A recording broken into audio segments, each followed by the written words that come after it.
My name is Charlotte Raleigh Webb. I'm an artist, visual artist, a painter, and I was educated at Cleveland Institute of Art back in the 60s and through 71. And what I've done over the years is try to shift it through genres of art. I started off rather figuratively, and over the years I morphed into abstraction. But with this exhibition, for me, it was more prudent to kind of shift back toward more figurative work. And it was based on the whole idea of stories. I started with My Stories of My America. And so this exhibition actually kind of encompasses that. The idea of presence, I guess being in the space, being in time, and how we deal with the time and space that we're in. What do we do? What do we give back to society? What are our purposes in life?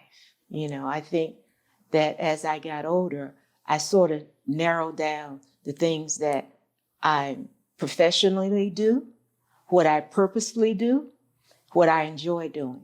And I think that when we're present in our own selves, we're able to do that. Now, sometimes we just have to take a minute to step back and look at ourselves and look internally and figure out what presence means to us. What are we here for? Because I believe we're all here for a purpose. In this exhibition, Fatherhood, well, when I was initially asked to do it, I had declined, if you remember, because I was reeling from the loss of my husband, and the idea of fatherhood. When I was explaining what the show was about, I said, okay, I've got to do this because I wanted to be present in this moment with him, because this exhibition for me is personal, and I was able to actually take the images and relate them to what he gave to society, what he gave to our family, our children, our grandchildren. So, and it gave me an opportunity to honor him. And I embraced that and I enjoyed it. It was emotional, to say the least, but at least it spoke to my feelings.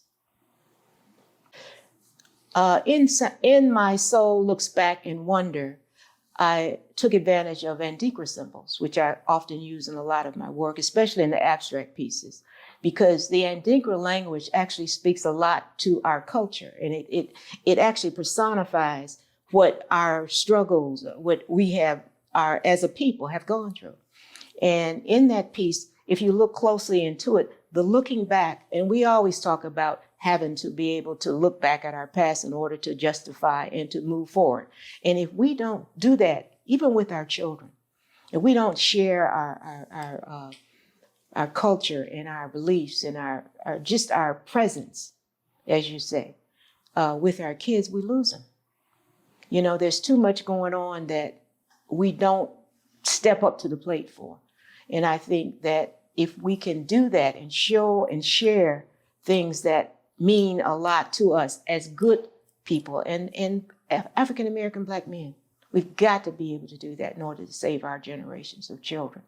But in that piece, you'll see the Sankofa bird looking back over the past in order to justify and move forward. Inside of that, you'll see the Wawa seed. In the Ndinkra language, that means strength, perseverance, all those values.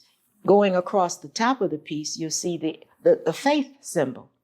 And without faith, our people wouldn't have made a lot of strides in society, in our lives. We had to have all of these elements in order for us to move forward as a people. So that's what that piece is about. And you'll see on the right-hand side, upper right-hand corner, a little Black Jesus.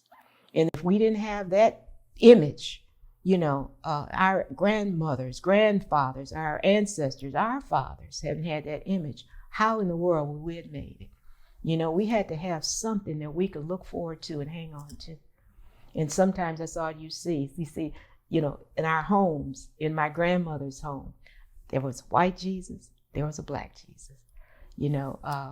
There was Martin Luther King as we went through the 60s and 70s. And those images are sometimes all that they had to hang on to. So that's what that piece is about. My soul looked back and wondered how we got over. It's in the waiting is what I just realized was, and that my Stories from My America spoke a lot to that whole idea of time spent. It's not so much the activity, it's the time spent.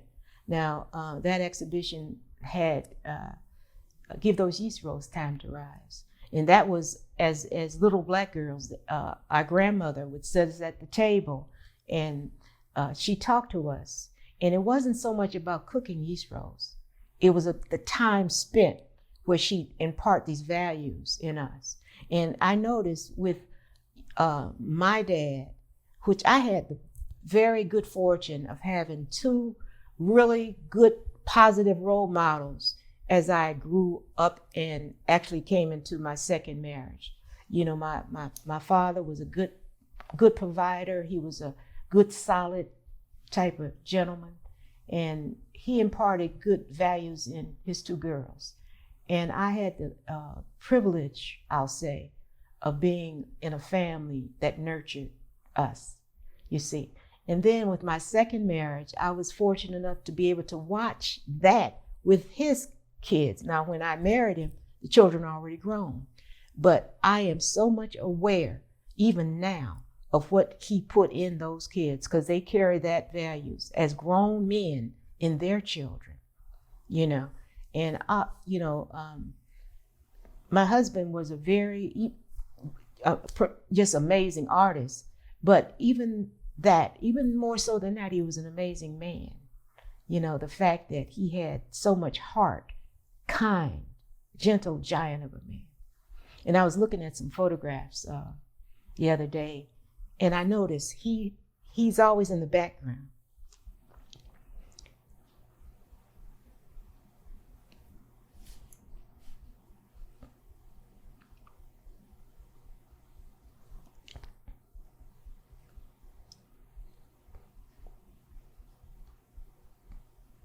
He'd always push everybody else up front. He was very humble. He stood in the back not because he was just tall, but because he was humble. And to be able to do that and still, I don't know, it was just wonderful to be able to watch that. And I grew from that. And I was a better person because of him. 30 years of a marriage, and I was able to watch his kindness and his sharing and the way he nurtured the kids, the grandchildren. And they are better human beings today because of it.